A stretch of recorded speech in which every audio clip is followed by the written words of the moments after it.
الحمد لله رب العالمين،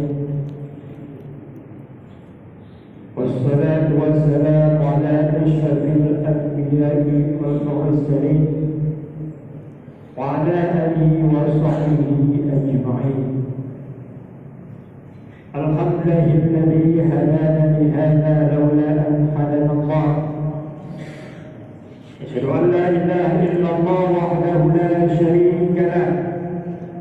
أشهد أن محمدا عبده ورسوله لا نبي بعده. اللهم صل وسلم وبارك على سيدنا محمد وعلى آله وصحبه وآل بيته وذريته أجمعين.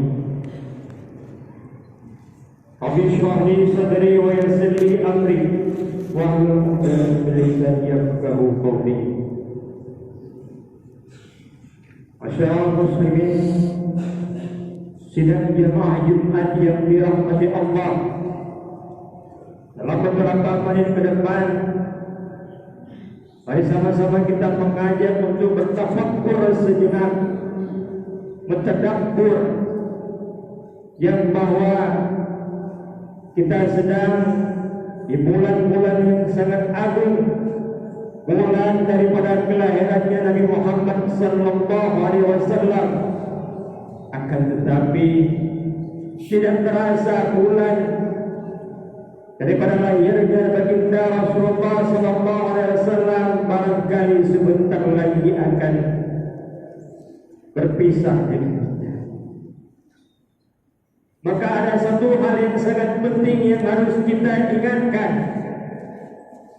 bahwa kelahiran Nabi Muhammad sallallahu alaihi wasallam merupakan rahmat yang begitu luar biasa kepada kita. Wa ma arsalnaka illa rahmatan lil alamin. Maka senantiasa kita harus mengetahui sejauh mana mahabbah cinta kita kepada Nabi Muhammad sallallahu alaihi wasallam, sejauh mana sudah kita mengorbankan harta, jiwa dan tenaga kita untuk mengagungkan daripada hari kelahiran Nabi Muhammad sallallahu alaihi wasallam. Cinta kepada Nabi Muhammad, cinta kepada Rasulullah adalah kewajiban melebihi daripada cinta kepada apapun, cinta kepada anak kita, cinta kepada istri kita, cinta kepada harta kita, dan cinta kepada semuanya harus melebihi daripada cinta kita kepada Rasulullah.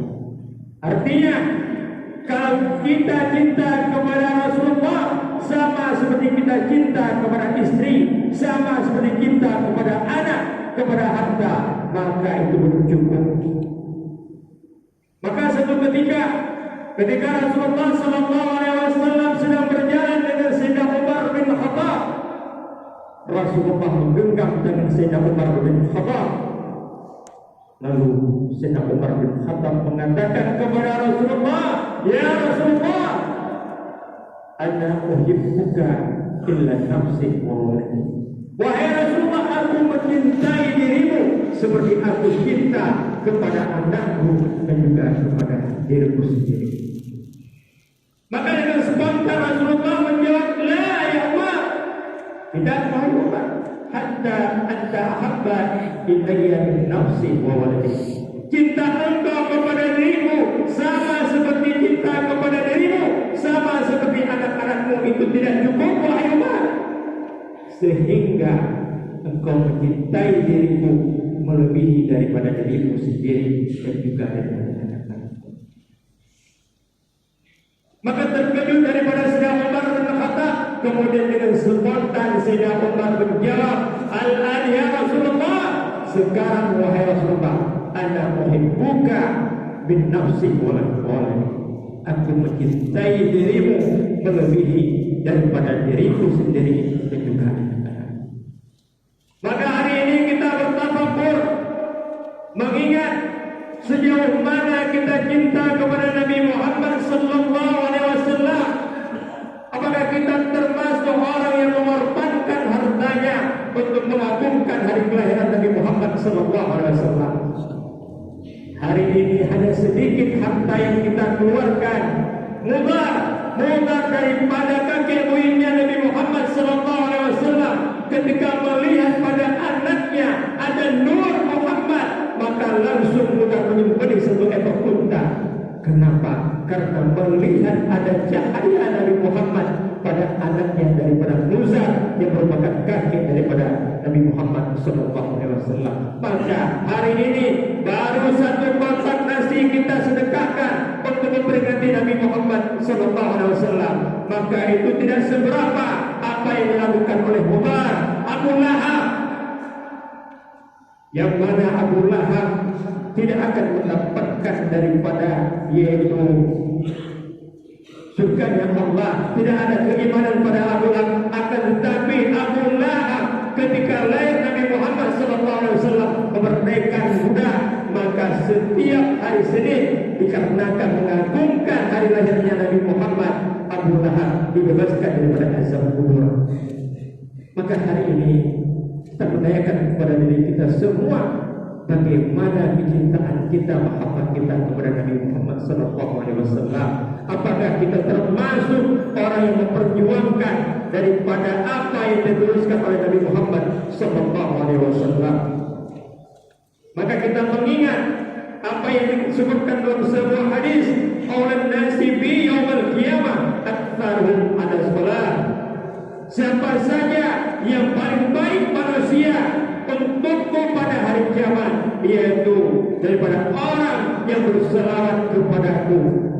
Maka hari ini cinta kita kepada Nabi Muhammad itu dengan terbanyak membaca selawat kepada Rasulullah SAW. Kenapa? Karena cintanya Rasulullah SAW kepada kita ini sangat luar biasa. Cintanya Nabi Muhammad kepada kita ini sungguh bermampu untuk kita membalasnya. Ketika Nabi Muhammad menjalan daripada sakaratul mautnya, datang malaikat Israel. Ketika itu Nabi Muhammad sedang bersama dengan malaikat Jibril. Maka tanya Rasulullah kepada Jibril, "Siapa di luar ya Jibril?" "Ya Rasulullah, Israel telah datang." Maka masuk malaikat Israel bertanya kepada Rasulullah, "Ya Rasulullah, aku diperintahkan oleh Allah untuk bertanya kepadamu, Rafiqul A'la, Qadakul Hayat. Wahai Rasulullah, engkau ingin hidup selamanya ataupun diangkat ke tempat yang paling tinggi di sisi Allah?" Maka Rasulullah SAW mengatakan, Rafiqul A'la, ingin bersama dengan Allah di sisinya Allah. Maka malaikat Israel minta izin, "Ya Rasulullah, izinkan aku untuk mencabut nyawamu." Maka malaikat Israel mencabut daripada nyawanya Rasulullah SAW. Ketika itu Rasulullah mengadu kesakitan luar biasa, tidak perihnya. Katakan daripada Rasulullah, "Bahada ya Israel, apa ini wahai Israel?" Maka Israel mengatakan, "Ya Rasulullah, hada sakratul maut, ini adalah sakratul maut." Maka menangis Rasulullah mengatakan kepada Israel, "Ya Israel,